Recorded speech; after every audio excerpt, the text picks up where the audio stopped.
Hello, my name is Bharat. I stay in Delhi, and I have joined my family business and been a part of it from last 10 years, I would say.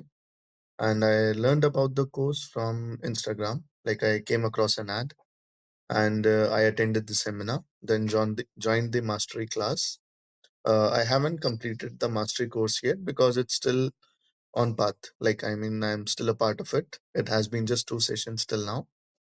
Though I have like it's just started, but I can surely have that sense that it's a great course, and we learned about prompt engineering. So basically, my purpose of joining the course wasn't just about salary hikes, but also about how AI might revolutionize the coming environment. And I'm really enjoying it. Aditya and everybody is like they are very helpful, and also they have come up with a new way of teaching, and I'm enjoying the course. Thank you.